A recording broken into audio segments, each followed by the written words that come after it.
Hello, I'm back again for some more book reviews for you. Since I did my last videos pretty much back to back, I've actually read 3 books since then, but I'm not going to review all 3 now, because one of them I can't do the video just yet, so that will have its own separate video when possible. But I did decide that I would put 2 on one video, since I last made a video. I think I didn't have that many books at the time, but since then my reserved books from the libraries I work in have been piling up and some of them have got a few other people waiting for them, so I've had to kind of multi-read, which is not something I normally do. Normally I tend to read one book at a time, but at the moment I've been reading 2 at a time. So for me, I tend to, if I do that, then I need to read one that's fiction and one that's non-fiction. So the books I'm going to review for you now, I've read like together. The order I'm going to review them in is not the order I finished them, it was the other way round. One I really disliked and one I really liked.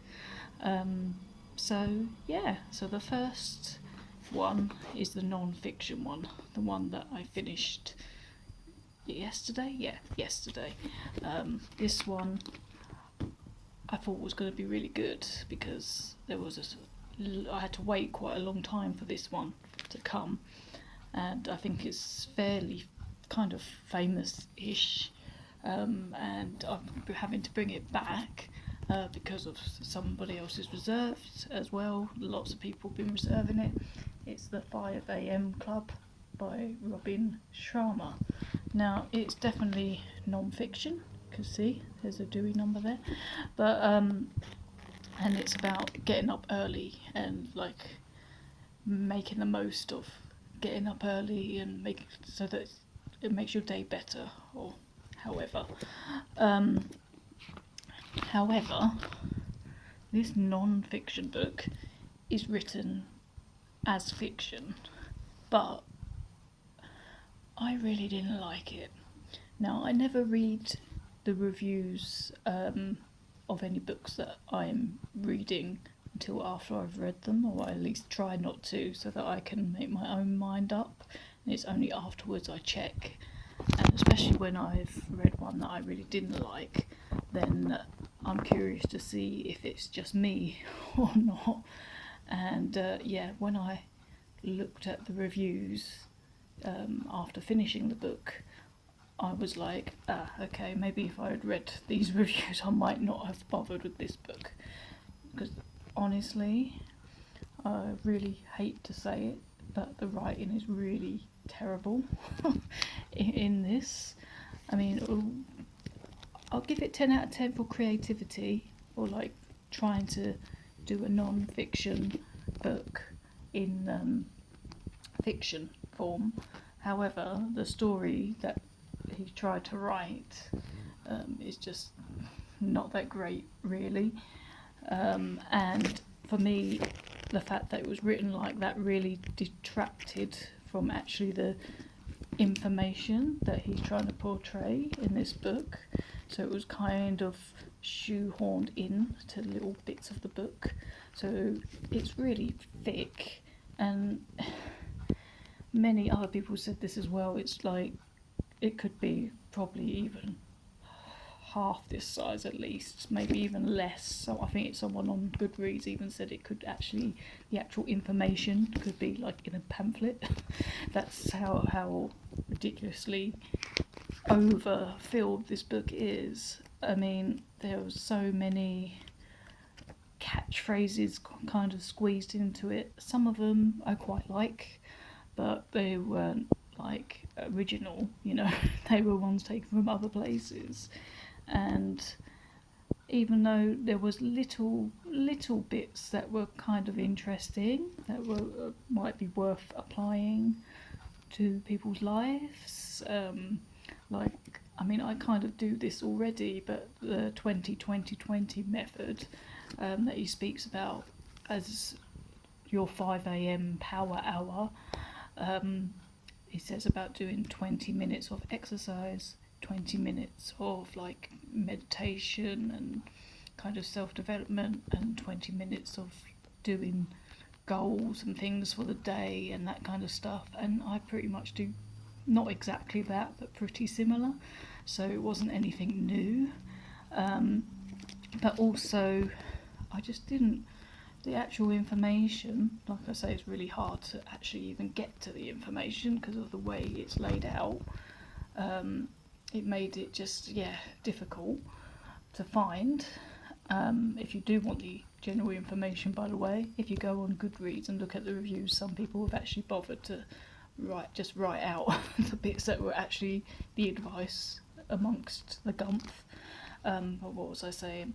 Yeah, I didn't resonate with this. I already do get up at 5:30, like a lot of the time when I'm working more, and do a lot of the things that he's mentioned already.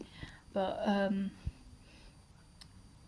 it wasn't just about waking up at 5 a.m. There was like a whole thing to do in the evening and whole kind of plans that you could do during the day. And I just kind of thought, well, the thing is, it doesn't really take into mind a lot. He doesn't really take into mind a lot of things.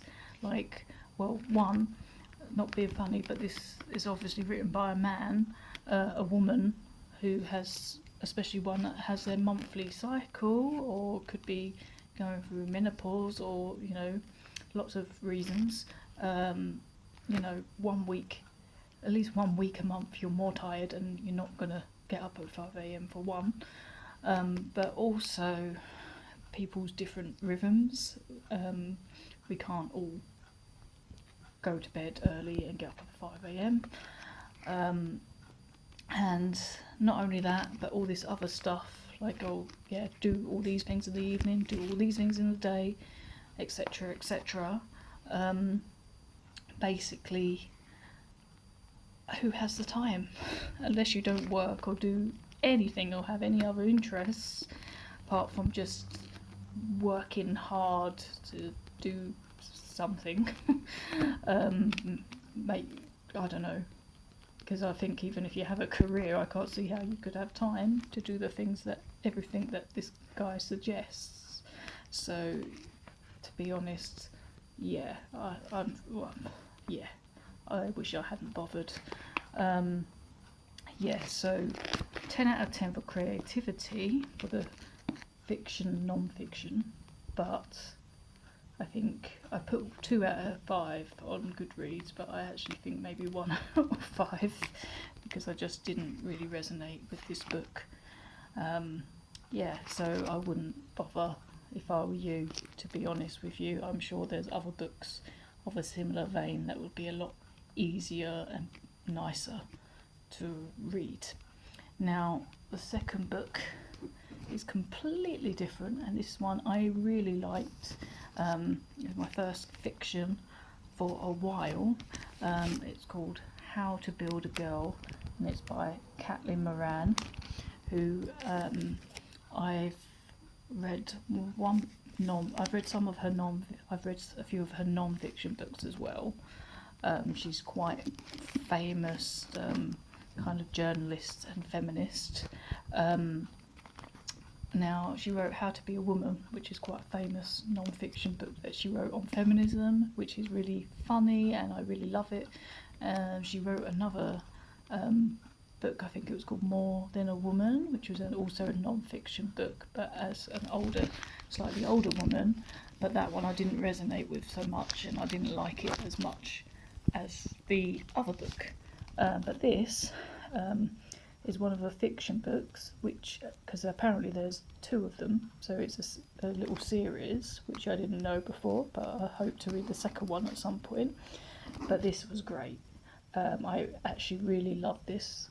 I really resonated with it quite a bit, because it's basically about a girl as a teenager growing up in the 90s, and she's kind of on a council estate type thing, and getting by her teenage years and on benefits and stuff. Also, as a teenager, she gives up school and starts becoming a music journalist. Now, I was obviously a teenager in the 90s, and I wasn't when I was a teenager, but I am a music journalist myself these days. So there was a lot I could resonate with. It's written really, really funny, so yeah, really humorous, very, very crass, and there is very much lots of talk about sex, very, very graphic. I was reading it on the train sometimes and hoping no one could see the pages, because it's like, oh my god, if they see me reading this, they're going to think, what am I reading? But it's really, really funny. So if you don't like kind of sex speak, and it's crass and humorous and explicit, the parts with that in. So if you don't like that, I really wouldn't read this. But I personally found it really hilarious, and I really liked it, and it did kind of have a deeper feel to it as well, overall, which I won't go too much into. It's not to really tell you the ending and stuff, but I loved it. I couldn't put it down. I really, really enjoyed it, so I'm looking forward to at some point reading the second book. So I was happily surprised after the last non-fiction I read by Catlin Moran. I really didn't like that much, so I was really happy to read this and enjoy it so much. So so that is today's reviews. So this one, I would say don't bother. This one, as long as you don't mind the crassness, then and you like humour, then you probably might well like this.